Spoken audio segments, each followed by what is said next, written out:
నమస్కారం,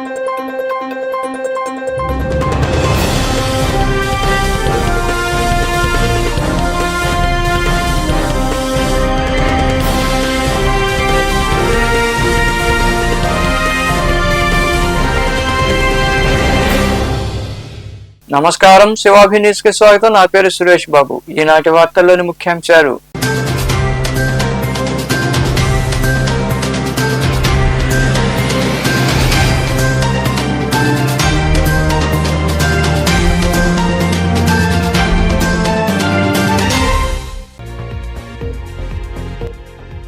మా ప్రభుత్వంలో తప్పు చేస్తే తన మన భేదం ఉండదు. కుట్రలో భాగంగా శవ రాజకీయాలు చేస్తున్నారు. అమరావతిలో ఏర్పాటు చేసిన సమావేశంలో మాట్లాడిన ముఖ్యమంత్రి చంద్రబాబు నాయుడు.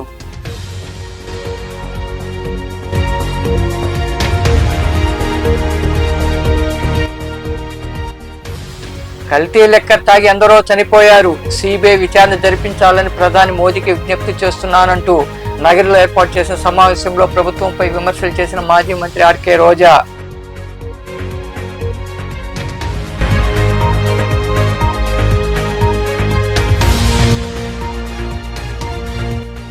విశాఖకు ప్యాలెస్లు కట్టేందుకు రాలేదు. విశాఖపట్నంలో ఏర్పాటు చేసిన మీడియా సమావేశంలో మాట్లాడిన రాష్ట్ర విద్యాశాఖ మంత్రి నారా లోకేష్.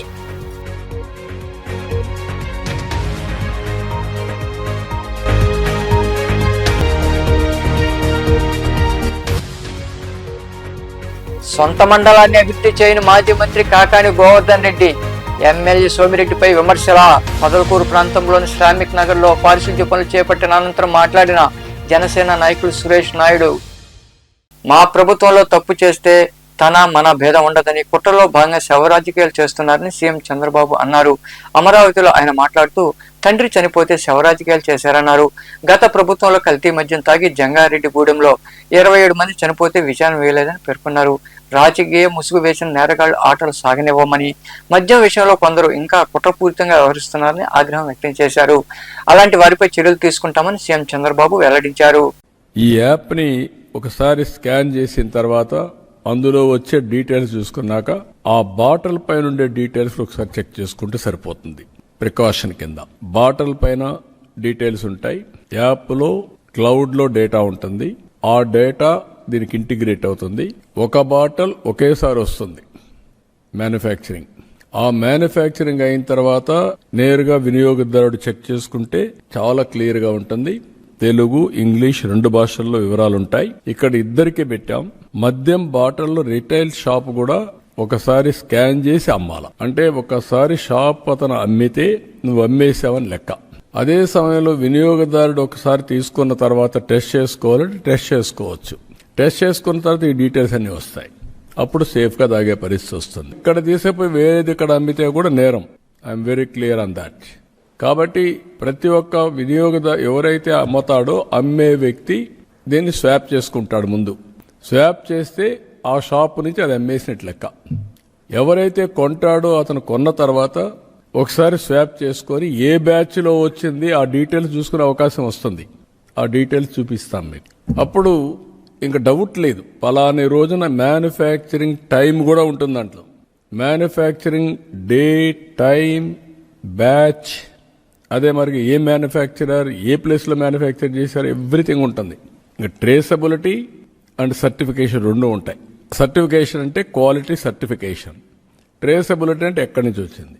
ఇది ఇక్కడ అమ్మకుండా వేరేది ఇక్కడ అమ్మితే నువ్వు ఎందుకు అమ్మావు, నువ్వు అమ్మాల్సింది ఆ షాప్ లో, అది కూడా జియో ట్యాగింగ్ ఉంటుంది. ఎక్కడ అమ్మావో అక్కడి నుంచి. ఇప్పుడు పెన్షన్లు ఇస్తున్నాం. మార్నింగ్ నాకు తెలిసిపోతుంది ఎక్కడిచ్చాడు.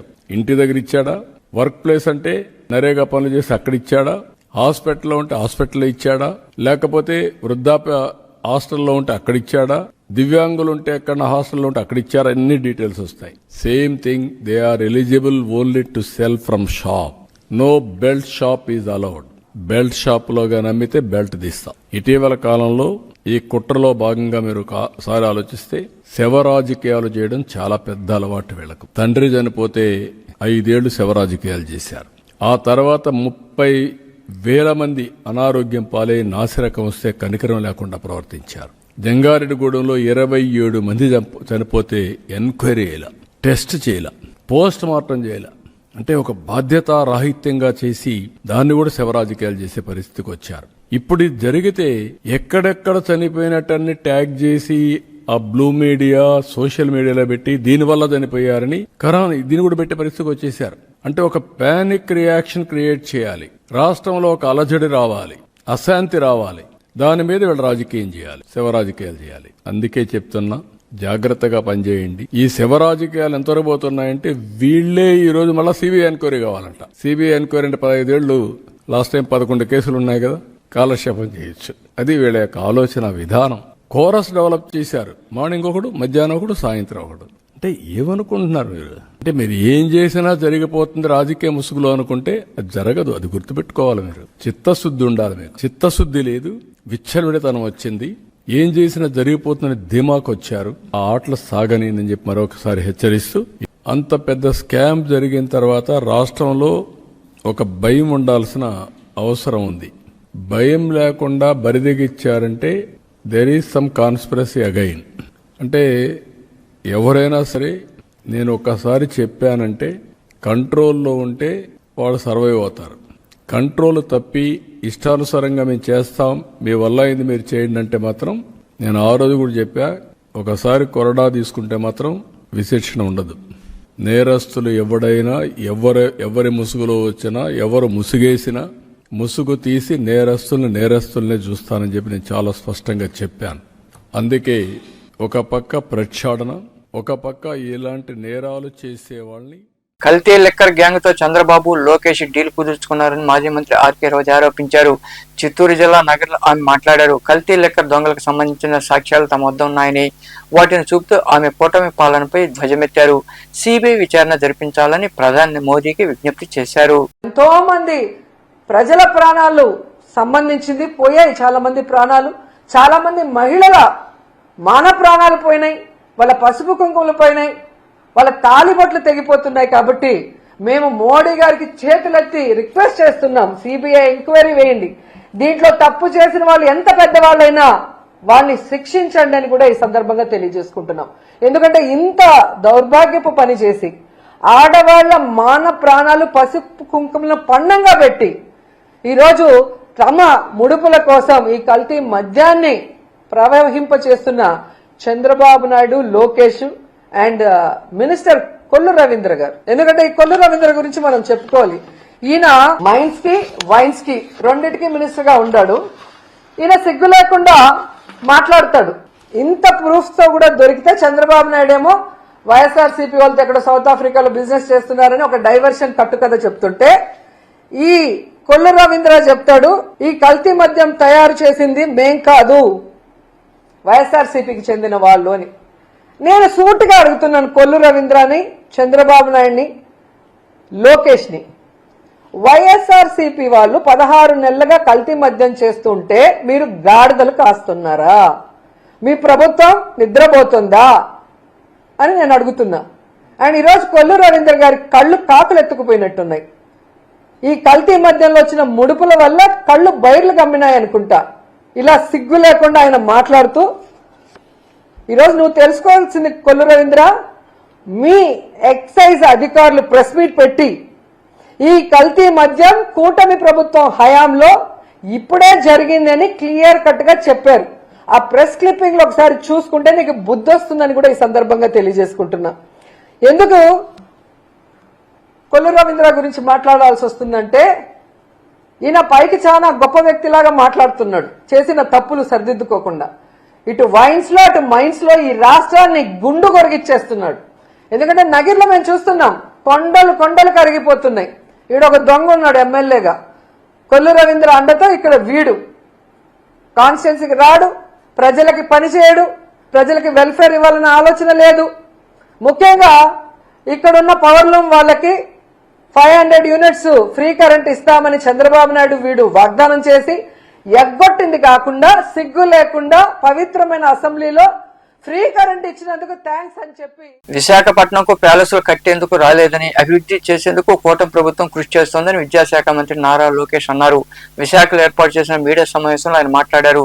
ప్రజలకు ఉపాధి ఉద్యోగాలు తీసుకువచ్చి వారి జీవితాలు బాగు చేయాలన్నదే ప్రజాప్రభుత్వం ముఖ్య ఉద్దేశమని తెలిపారు. రాష్ట్రానికి $120 బిలియన్ల పెట్టుబడులు రాబోతున్నాయని, అందులో సగం విశాఖకు వస్తున్నాయని మంత్రి నారా లోకేష్ వివరించారు. విశాఖపట్నంలో ప్రత్యేకంగా సిఫీ ఆధ్వర్యంలో 500 మెగావాట్స్ డేటా సెంటర్ కి శంకుస్థాపన వేయడం జరిగింది. ఇప్పటికీ మీరు చూశారు, కూటమి ప్రభుత్వ అధికారంలోకి వచ్చిన తర్వాత విశాఖపట్నంలో పెట్టుబడుల విషయంలో గానీ అభివృద్ధి విషయంలో వేగంగా మేము పరిగెడుతున్నాం. టీసీఎస్ ఇప్పటికీ కమిట్మెంట్ అయింది, కాగ్నిసెంట్ అయింది. ANSR, Sattva, Accenture, Google, Sify, ArcelorMittal, ఫార్మాలో సుమారుగా 5 కంపెనీలు.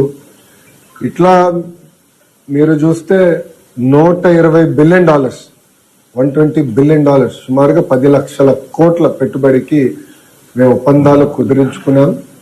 దాంట్లో 50% గ్రేటర్ విశాఖ ఎకనామిక్ రీజియన్కి వస్తుంది. అది ప్రజాప్రభుత్వానికి అభివృద్ధిలో ఉన్న చిత్తశుద్ధి.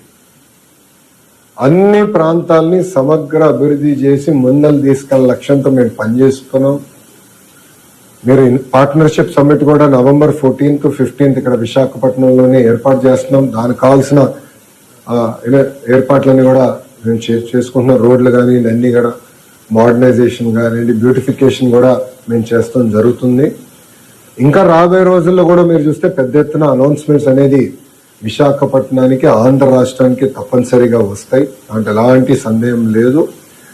ఎకనామిక్ రీజన్ ని బలోపేతం చేయాలి.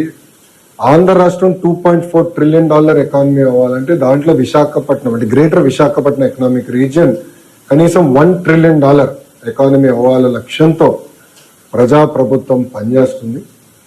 మేము విశాఖపట్నానికి వచ్చేసి ఏదో ప్యాలెస్లు కట్టాలన్నో దానికి రాలేదు.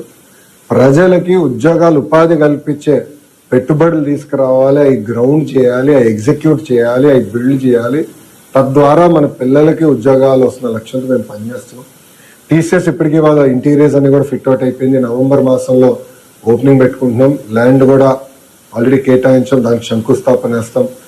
నవంబర్లో కాగ్నిసెంట్ సిఇఓ గారు కూడా వస్తున్నారు, వాళ్ళ కొత్త ప్రాజెక్ట్ కి శంకుస్థాపన వేస్తున్నాం. డిసెంబర్లో వాళ్ళ సెంటర్ కూడా, డెవలప్మెంట్ సెంటర్ కూడా ఇక్కడ ప్రారంభించబోతున్నారు. గూగుల్ ఇప్పటికీ మీకు తెలుసు, ఈ నెల మేము రేపు రాత్రి ఢిల్లీకి వెళ్ళి ఎల్లుండి గూగుల్ కూడా వాళ్ళ లీడర్షిప్ కూడా వస్తున్నారు, కలిసి పెద్ద ఎత్తున అనౌన్స్మెంట్ చేస్తున్నాం. భారతదేశంలోనే అతిపెద్ద స్టీల్ ప్లాంట్ ఎక్కడికి వస్తుంది? Visakhapatnam, greater Visakhapatnam. India single largest FDI investment ever ఎక్కడికి వస్తుంది? విశాఖపట్నం. అది మాకు ఈ ప్రాంతం పట్ల ఉన్న చిత్తశుద్ధి. అభివృద్ధి చేస్తాం. నా పైన అనేక ఆరోపణలు గతంలో వేశారు. 99 పైసలకి టాటా టీసీఎస్ కి కాగ్నిసెంట్ కి ఇస్తున్నా, ఇది కరెక్ట్ కాదని వాళ్ళు ఆనాడు నా పైన ఆరోపణలు చేశారు. పులివెందుల ఎమ్మెల్యే గారు కూడా స్వయంగా అది చెప్పారు. ఈ రోజు నేను వాళ్ళని ప్రశ్నిస్తున్నాను. వైకాపా హయాంలో పేదల ఇళ్ల నిర్మాణం కోసం లేఅవుట్లు వేసి పారదర్శకంగా ఇళ్లను కేటాయించామని మాజీ మంత్రి మరియు నెల్లూరు జిల్లా వైకాపా అధ్యక్షుడు కాకాని గోవర్ధన్ రెడ్డి పేర్కొన్నారు. కూటమి ప్రభుత్వ అధికారంలోకి వచ్చిన తర్వాత పేదలకు ఇచ్చిన ఇళ్ల పట్టాలను రద్దు చేసి ఆ ఇళ్ల స్థలాలను తెలుగుదేశం పార్టీ వారికి కట్టబెట్టేందుకు యత్నిస్తున్నారని ఆరోపించారు.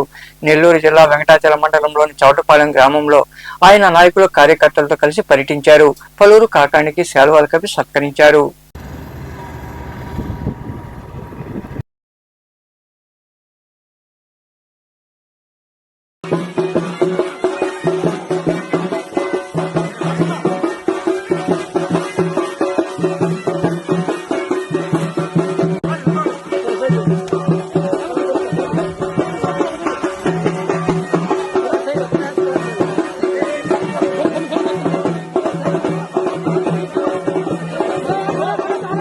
వైకాపా హయాంలో తన సొంత మండలమైన పొదలకూరులో మాజీ మంత్రి కాకాని గోవర్ధన్ రెడ్డి అభివృద్ధి పనులు చేపట్టలేదని జనసేన సర్వేపల్లి నియోజకవర్గ ఇన్ఛార్జి సురేష్ నాయుడు విమర్శించారు. నెల్లూరు జిల్లా పొదలకూరు శ్రామిక్ నగర్ లో పార్టీ ఆధ్వర్యంలో నాయకులు పారిశుద్ధ్యం పనులు చేపట్టారు. పొదలకూరు ప్రాంతంలోని శ్రామిక్ నగర్ లో జనసేన పార్టీ ఆధ్వర్యంలో పారిశుద్ధ్య పనులు చేపట్టారు. పరిసరాలను నాయకులు శుభ్రం చేశారు. గిరిజన కాలనీలో కాలువలో బ్లీచింగ్ చల్లారు. ఈ సందర్భంగా జనసేన నియోజకవర్గ ఇన్ఛార్జి సురేష్ నాయుడు మాట్లాడుతూ గిరిజన కాలనీలో మాజీ మంత్రి కాకాని గోవర్ధన్ రెడ్డి కనీస మౌలిక వసతులు కూడా కల్పించలేదన్నారు. దోచుకోవడమే జయంగా, దాచుకోవడమే లక్ష్యంగా చేతివాటాన్ని ప్రదర్శించి వనరులు దోచుకున్నారని విమర్శించారు. గత 5 ఏళ్లు నియోజకవర్గాన్ని ఏదో ఉద్ధరించినట్లు నిజాయితీ పరుడుగా మాట్లాడడం చూస్తే దెయ్యాలు వేదాలు వల్లిస్తున్నట్లుగా ఉందన్నారు. సర్వేపల్లి ఎమ్మెల్యే సోమిరెడ్డి చంద్రమోహన్ రెడ్డిని విమర్శించే ముందు మీరు ఈ నియోజకవర్గానికి ఏం చేశారో చెప్పాలని ఆయన కాకాని డిమాండ్ చేశారు. నా పేరు బొబ్బేపల్లి సురేష్ నాయుడు, సర్వేపల్లి నియోజకవర్గ జనసేన పార్టీ సమన్వయకర్త. ఏదైతే సర్వేపల్లి నియోజకవర్గానికి తలమానికం లాంటిది పొదలకూరు మండలం పొదలకూరు పంచాయతీ పరిధిలో శ్రామిక్ నగర్ గిరిజన వాడ, ఇక్కడ అంతా కూడా పేద గిరిజనుల నివాసం ఉండేది. అయితే గత ప్రభుత్వంలో పంచాయతీ కాలువలు నిర్మాణం చేసుకుని కాంట్రాక్టుల కోసం లబ్ధి పొందారే కానీ పూర్తి స్థాయిలో నీళ్లు పోయేదానికి వసతి లేకుండా నిర్మాణం చేసినటువంటి పరిస్థితులు మనం ఈ నియోజకవర్గంలో 117 పంచాయతీల్లో కూడా చూడడం జరిగింది. అందులో భాగంగా స్థానికులు అయ్యా నీళ్లు నిలబడిపోయి దోమలు వచ్చి జ్వరాలు వచ్చి పిల్లలు మేము ఇబ్బందులు పడేటువంటి పరిస్థితి. గతంలో కూడా మీరు బ్లీచింగ్ కొట్టిపోయారు. ఆ కొద్దిగా కాలువల్లో ఆ చెత్త చెదారం తీపిమంటే ఈరోజు రావడం జరిగింది. వచ్చాము ఆ కాలువల్లో ఆ చెత్త చెదారం అంతా కూడా తొలగిస్తూ ఉంటే నీళ్లు సజావుగా కిందకి వెళ్ళిపోతూ ఉన్నాయి.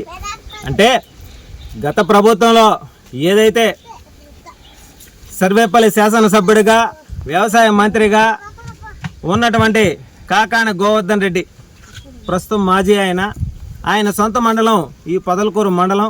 ఆయన చేసిన అభివృద్ధి, ఆయన తండ్రి గారి 2 విగ్రహాలు పెట్టుకోవడం తప్ప ఈ పొదలకూరు మండలాన్ని ఏ విధంగా కూడా అభివృద్ధి చేయలే. పేద గిరిజనుల నివాసం ఉండే గిరిజన కాలనీలు కావచ్చు, పెద్ద పెద్ద పంచాయతీలు కావచ్చు, పంచాయతీలో కనీస వసతులు కూడా లేనటువంటి పరిస్థితి. అందుకే మేము అనేక సందర్భాల్లో ఆయనకు తెలియజేసాం, అయ్యా నువ్వేదో ఉద్ధరించానని చెప్పుకుంటున్నావు ఈ సర్వేపల్లి నియోజకవర్గాన్ని, ఎక్కడైనా నువ్వు 4 పనులు చేస్తుంటే వచ్చి చూపించవయ్యా అంటే చూపించడు. ఆయన చూస్తే నేనేదో సత్య హరిశ్చంద్రుడిని, నేను ఎక్కడా దోచుకోలేదని చెప్తాడు. ఆయన దోచుకున్న దాంట్లో ప్రధానమైనది ఇదే పొదలకూరు మండలంలో కోట్లు వాల్యూ చేసేటువంటి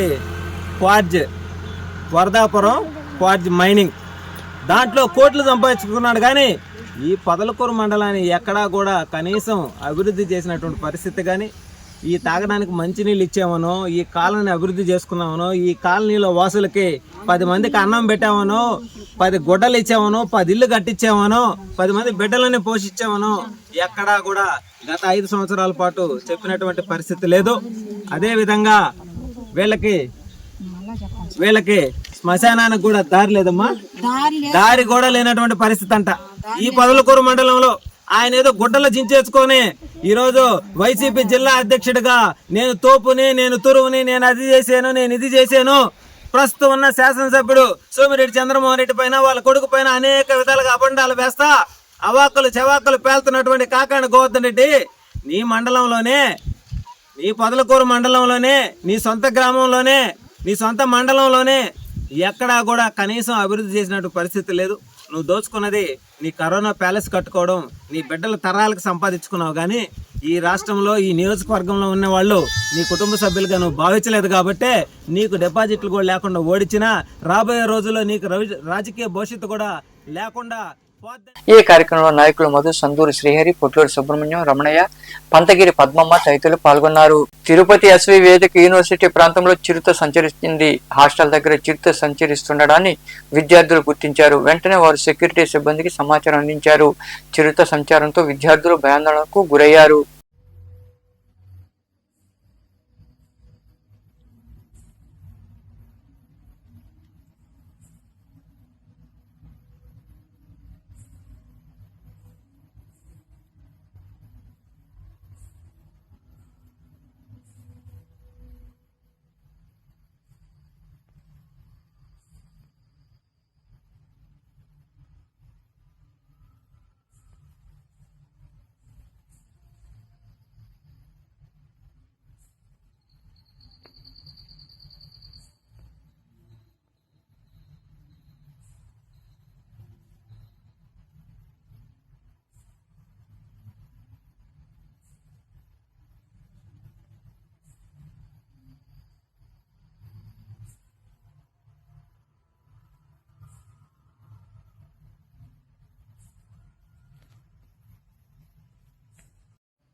ఉగ్రవాదుల ఏరివేత పేరుతో తమ సరిహద్దులో దాడులు చేస్తున్న పాకిస్తాన్ పై ఆఫ్ఘనిస్తాన్ విరుచుకుపడింది. ఈ దాడుల్లో 58 మంది పాక్ సైనికులు హతమైనట్లు తాలిబాన్ నేతృత్వంలోని ప్రభుత్వం ప్రకటించింది. మరో 30 మందికి గాయాలయ్యాయని వెల్లడించింది. 2 దేశాలు బుల్లెట్ల వర్షం కురిపించాయి.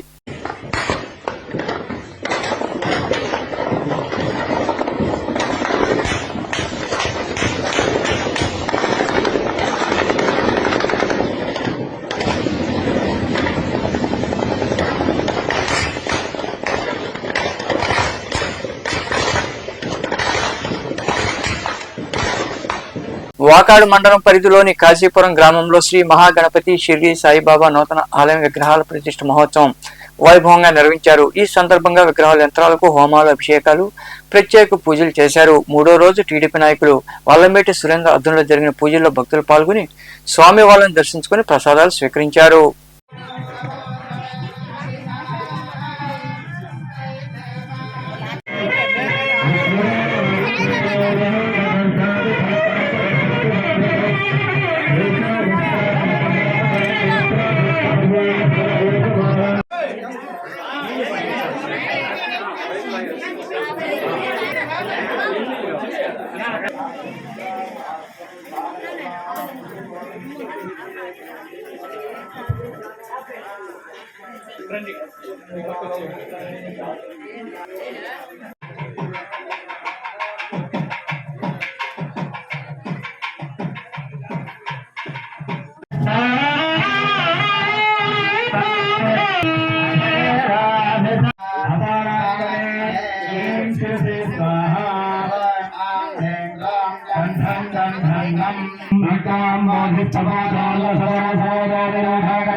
వార్తలు ముగించే ముందు ముఖ్యాంశాలు మరోసారి.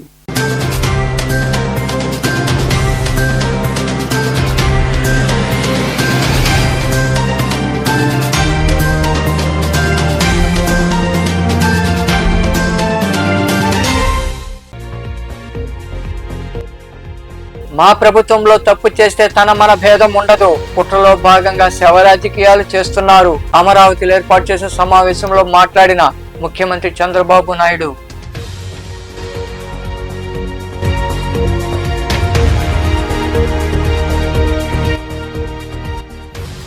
కల్తీ లెక్క తాగి ఎందరో చనిపోయారు. సిబిఐ విచారణ జరిపించాలని ప్రధాని మోదీకి విజ్ఞప్తి చేస్తున్నానంటూ నగరంలో ఏర్పాటు చేసిన సమావేశంలో ప్రభుత్వంపై విమర్శలు చేసిన మాజీ మంత్రి ఆర్కే రోజా.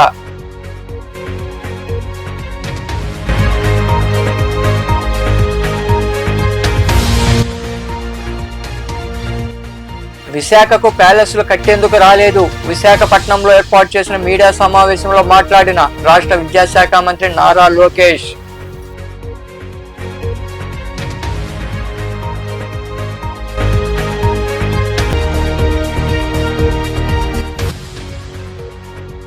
సొంత మండలాన్ని అభివృద్ధి చేయని మాజీ మంత్రి కాకాని గోవర్ధన్ రెడ్డి ఎమ్మెల్యే సోమిరెడ్డిపై విమర్శల పొదలకూరు ప్రాంతంలోని శ్రామిక్ నగర్ లో పారిశుద్ధ్య పనులు చేపట్టిన అనంతరం మాట్లాడిన జనసేన నాయకుడు సురేష్ నాయుడు. ఈ వార్తలు ఇంతటితో సమాప్తం. తిరిగి ప్రసారమయ్యే శివాభినిసులో మళ్ళీ కలుద్దాం. అంతవరకు సెలవు. నమస్తే.